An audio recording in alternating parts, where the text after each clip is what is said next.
வணக்கம். இந்த பதிவு ஒரு பயிற்சி நோக்கத்துக்காக மட்டும் தான் கொடுக்கப்படுது. அதனால தயவுசெய்து பயிற்சிக்கு மட்டும் பயன்படுத்துங்க. ரெக்கமெண்டா யூஸ் பண்ணாதீங்க. வாங்க சேனலுக்குள்ள போலாம்.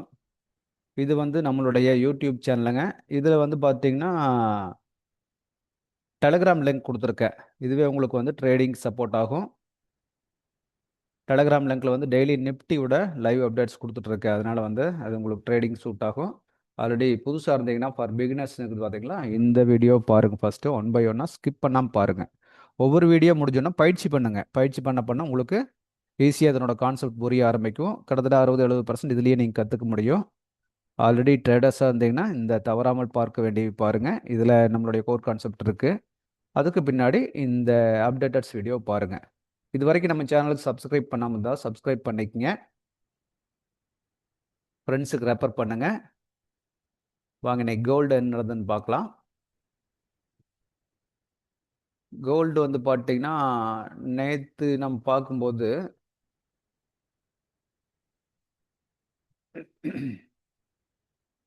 ஆக்சுவலா இந்த பொசிஷன்ல ரன் ஆயிட்டு இருந்தது. அதாவது இந்த பொசிஷன்ல ரன் ரன் ஆயிட்டு இருந்தது. இது வந்து பார்த்துட்டீங்கன்னா, நம்ம ஆல்ரெடி சப்போர்ட் ரெசிஸ்டன்ஸ் போட்டிருந்தோம். எதுக்கு போட்டிருந்தோம்னு பார்த்துக்கங்க. ஒவ்வொன்னா காமிச்சிடுறேன். இங்க மேல இந்த லெவல வச்சு நம்ம ஒரு ரெசிஸ்டன்ஸ் போட்டிருந்தோம். அதாவது அந்த லெவல் வரைக்கும் போயிட்டு மார்க்கெட் திரும்பி இருக்குது.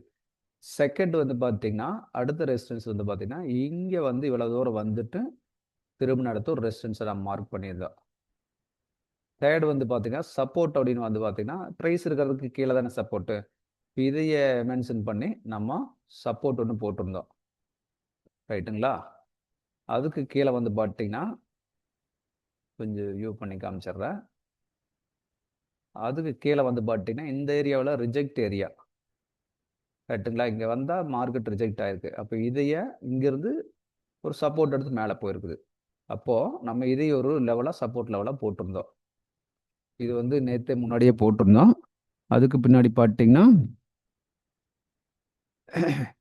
மார்க்கெட் வந்து நேத்து இந்த ரெசிஸ்டன்ஸ் தொட்ட பின்னாடி கீழ வந்தது. இங்க சப்போர்ட் எடுத்து மறுபடியும் மேல போயிருக்கும் முந்தா நாளு. அகைன் மேல போக முடியும். கீழ வந்து இந்த சப்போர்ட், அகைன் வந்து இந்த சப்போர்ட்டையும் எடுத்திருக்கு. ரைட்டுங்களா? இந்த சப்போர்ட் எடுத்துட்டு நேத்து காலையில ரொம்ப நேரம் இங்க நின்னுட்டு கிட்டத்தட்ட ஒரு 10 மணி நேரத்துக்கு பக்கமா. பாருங்க கேன்ல ஒரு 10, 15 கேன்ல் இருக்கு. 10, 15 மணி நேரம் இந்த ஏரியாவிலேயே சுத்திட்டு இருந்திருக்கு மார்க்கெட்.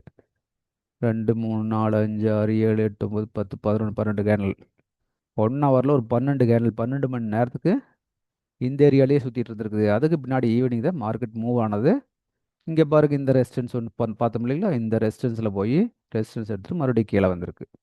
இதுதாங்க மறுபடியும் மறுபடியும் மார்க்கெட்ல மாத்தி மாத்தி நடந்திருக்கு. இது ஆப்பர்ச்சுனிட்டி எப்படி குடுத்துருக்கு அப்படின்னு பார்த்தீங்கன்னா, 50 மினிட்ஸ்ல பார்க்குறேங்க. நேத்து பாருங்க கிட்டத்தட்ட நேத்து பார்க்கும்போது இந்த இடத்துல எங்கேயோ பார்த்துட்டு இருந்தோம் சம்திங் போன வீடியோல. அங்கிருந்து வந்து பார்த்தீங்கன்னா, மறுபடியும் இந்த லெவல் இந்த லெவல் பாருங்க. இந்த லெவலுக்கு போயிட்டு அகைன் மார்க்கெட் ரிஜெக்ட். அதே சப்போர்ட் ஏரியா. மறுபடியும் மேலே போறது. கீழ அதே சப்போர்ட் ஏரியா. மறுபடியும் மேலே அதே ஏரியா. போயிட்டு எகைன் வந்து இது வரைக்கும் வந்திருக்கு. வந்துட்டு கிட்டத்தட்ட ஒரு 10 பாருங்க காலையிலேருந்து வந்து பார்த்தீங்கன்னா, ஒரு 12, 1 மணி வரைக்கும் 2 மணி வரைக்கும் இங்கேயே ரன் ஆயிருக்குது. ரன் ஆயிட்டு இங்கிருந்து மூவ் ஆக ஆரம்பிச்சிருக்கு. ஏன்னா, ஒரு சப்போர்ட்ல பக்கா சப்போர்ட் முன்னாடி நல்லா ரிஜெக்ட் ஆன ஏரியா. அந்த இடத்துல ஒரு பக்கா சப்போர்ட் அங்க கிரியேட் ஆகுது. அங்கேருந்து மார்க்கெட் மூவ் ஆகுது. இந்த இடத்த ஏன் உடைக்க முடியலன்னா, இது 1 ஹவர்ல ஒரு நல்ல சப்போர்ட். சாரி ரெசிஸ்டன்ஸா இருந்தது. அதனால தான் வந்து இதுக்குள்ளேயே ரொம்ப நேரம் சுத்திட்டு இருந்தான். ஒரு கட்டத்துக்கு மேல அதையே பிரேக் பண்ணி மூவ் ஆக ஆரம்பிச்சுட்டான். இங்கேயே பார்த்தீங்கன்னா பாருங்க, இந்த இந்த லோவுக்கு பின்னாடி அவர் லோவே வைக்க முடியல. ஹை மட்டும் கொஞ்சமா வச்சுட்டு போயிட்டு இருக்கனாலயே லோ வைக்க முடியல. இந்த இந்த ஹை உடைச்சு லைட்டா ஒரு விக் மார்க் குடுத்துட்டு வந்த பின்னாடி லோ கீழயே வரல. இதே ஏரியா தான். இங்க வந்தாலும் விக் விட்டு போட்டு மேல தூக்கிட்டு போயிடுறது. இதே தான் நடந்திருக்கு. மாத்தி மாத்தி. அப்ப அதுக்கு பின்னாடி ஒரு கட்டத்துல இந்த ஏரியாவிலேயே ஆடிட்டு இருந்தவன் இதை ஃபர்ஸ்ட் டைமா பிரேக் பண்றான்.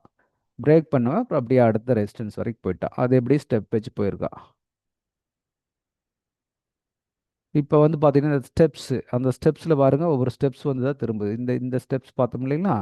இந்த ஸ்டெப்ஸில் வந்து மார்க்கெட் ரிவர்ஸ் ஆகுது அகைன். போனால் எங்கே போகணும்? இந்த ரெசிஸ்டன்ஸ் போகணும் மறுபடியும்.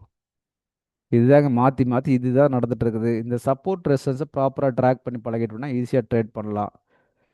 இதில் எத்தனையோ ஸ்ட்ராட்டஜிஸ் இருக்குது.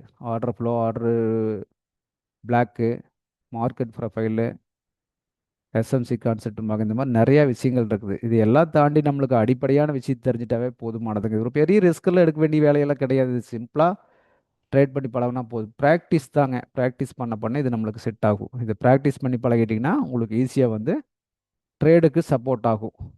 ப்ராக்டிஸ் எந்த அளவுக்கு பண்ணுறோங்களோ அந்த அளவுக்கு சூட் ஆகும். நீங்கள் போய் இதுக்கு போய் நிறைய இண்டிகேட்டர் நிறைய வச்சா லாபம் அதிகமாக சம்பாதிக்கலாம். அப்படியெல்லாம் ஒன்றும் கிடையாதுங்க. இது எளிமையாக பழகிங்க. வரும் 5 மினிட்ஸில் பார்த்தீங்கன்னா எவ்வளோ இது நேரம் ட்ராவல் ஆயிருக்கா. எத்தனை ஆப்பர்ச்சுனிட்டி நம்மளுக்கு கிடச்சிருக்கு. ஒவ்வொரு டைமு சப்போர்ட் வரும்போதெல்லாம் பை பண்ணியிருந்தோம்னா ஒரு கிட்டத்தட்ட 6 7 ஆப்பர்ச்சுனிட்டி இங்கேயே கிடச்சிருக்கு நம்மளுக்கு. மாற்றி மாற்றி இது மட்டும்தாங்க நடந்துட்டு இருக்குது மார்க்கெட்டில். இதை புரிஞ்சுட்டா போதுங்க. இதை தாண்டி மார்க்கெட்டில் ஒன்றும் இல்லைன்னு தெரிஞ்சுக்குங்க. அப்போ இந்த எளிமையான கான்செப்டை ப்ராக்டிஸ் பண்ணுறது பெரிய விஷயம் கிடையாது. எதுக்கோ எத்தனையோ காசு செலவு பண்ணி கால்ஸ் வாங்குறதுக்கு, அடுத்தது வந்து பார்த்திங்கன்னா அல்கோ பண்ணுறக்கு, அது இதுன்னு எத்தனை வாங்குறேங்க. இந்த மாதிரி சிம்பிளாக எளிமையாக பழகுங்க. இதை தாண்டி மார்க்கெட்டில் எதுவும் இல்லைன்னு தெரிஞ்சுக்குங்க. ரைட், அடுத்தோட வீடியோவில் மறுபடியும் சந்திப்போம்.